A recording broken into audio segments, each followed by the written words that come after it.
Today we're going to look at the credits within my latest short film, Kung Pao, and how to create this time warp light streak effect within After Effects, and just find out how simple it really is.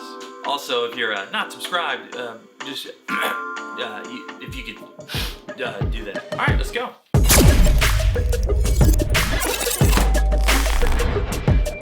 So for this effect, you're actually going to need to capture your own footage. It doesn't have to be great quality. If you don't have a 4K camera, 6K camera, if you just have a phone, that's fine.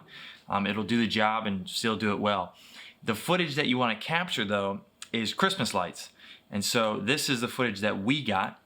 And you can see here, it is just a ball of Christmas lights, multiple colors. And the camera, you just want to move it slowly over your Christmas lights. The faster you move the camera, the more sporadic the effect's gonna be.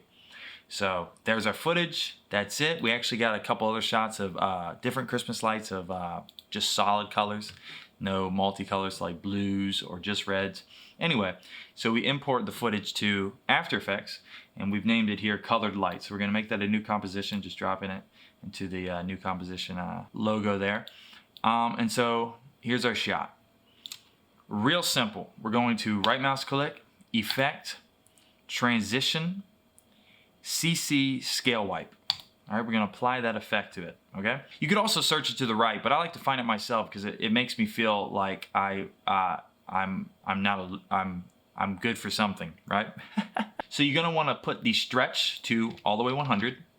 Sorry, not 1000, although it doesn't matter. So it's full out stretching. You can see here, it's taking all the pixels on this line right here and just stretching them out.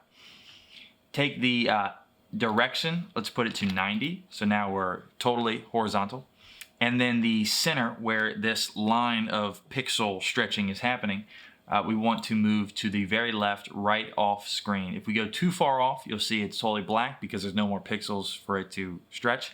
But if we go right before the, let's see, right there. There we go. Right before, right after off screen, then you have now this perfectly comped effect of all these beams. And that's it. That's the effect. If we hit play, you can see it's the exact effect we used for the credits. Super easy to get something really cool like that. We can make adjustments if we want to this effect by going to color correction and going to hue and saturation to quickly just change what colors we want overall.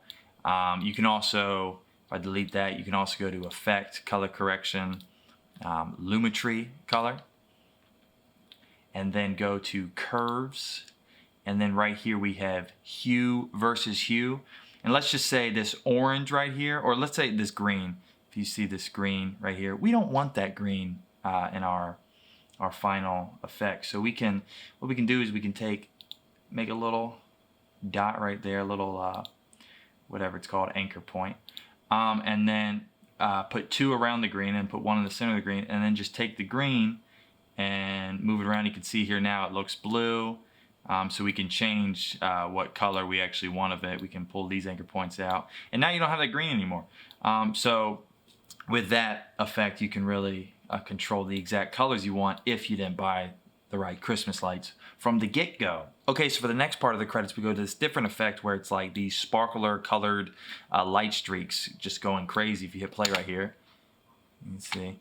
And for that is 100% in camera. So again, we took the Christmas lights, set your camera to a shutter speed of 1 second or 2 seconds, and then take the photo and just move your camera horizontally across the screen, across the lights. And what you're gonna get is, if we can bring it over here, is you're gonna get these type of photos right here. You're gonna get photos where the Christmas lights are now streaked across your screen like this. So you get a bunch of them, bunch of different options, different speeds.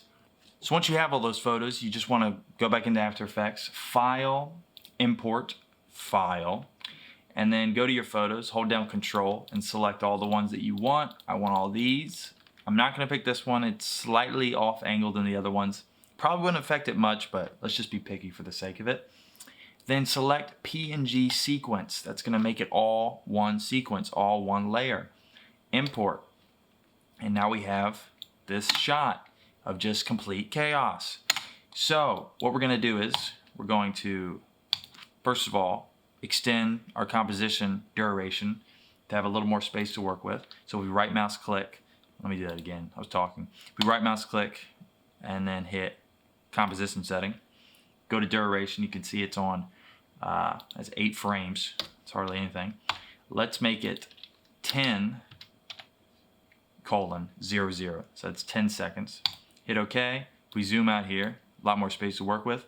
And now, if we go to time stretch, and let's put it at 300, you can see here, it's got a nice little effect. But there's one problem.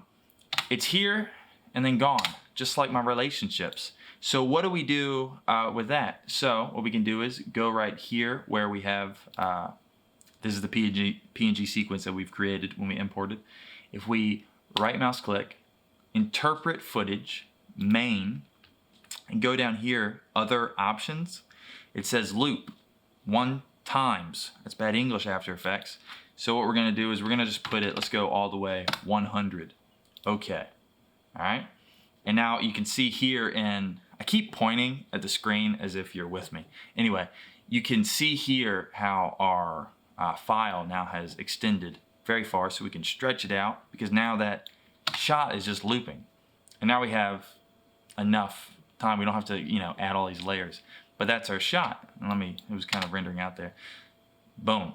There it is. That's the effect. Now with the final one, we also took, I had these blue photos right here of blue lights, and then I just put those, same thing we just did, and put those on top of this effect. If you're wondering, it doesn't look exactly the same, but that's what we did. So now on to the last part, the very last part, which is when the credits then switch again to this time warp tube type thing right here. You can see it moving all through. So this again is just photos, all in camera, and what is done is you take your Christmas lights and we just laid them down in a circle on the floor, take your camera, put it right in the center, right so like you don't see the lights, take 1-2 second shutter speed photo, and as you're taking it, you're just pulling out. And when you're doing that, you're getting these kind of photos where, this one, it's like I'm spinning the camera as I'm coming up. This one as well. So I was doing a bunch of different options. Spinning, this one's just straight out. That one I was just going crazy with. This one I'm pulling away from it after coming out to kind of give it a turn effect. This one's pulling out even more, big turns. And again, the beauty of this effect, in my opinion, is these were done really quickly for a competition that we were behind on. We had to hurry up and get it done. But if you had the time and then the manpower to really have a lot of control, you could make amazing things all on camera, and get these beautiful neon colors that I highly doubt you could be able to get with any plugin in After Effects. We even did it with, we didn't use this, but we even did it with the color lights. And I mean, this is just, imagine if you could, imagine the possibilities, I guess you could say, with different things you could do. Yeah, so that's how we were able to achieve that effect within the credits of Kung Pao. And check out that short film, Kung Pao. It's on our channel. Tell us what you think. And subscribe again. Subscribe. Can't say that enough, because we're going to be going through that whole short film and talking about a bunch of different moments and how we were able to pull it off and what we did within After Effects or Premiere to do so. It's going to be really fun. If you see the film, you'll know it's a lot. It's pretty chaotic, but it's going to be really fun breaking it all down. So enjoy that. I can't even describe how many takes that last part took. I mean, it was well over 25.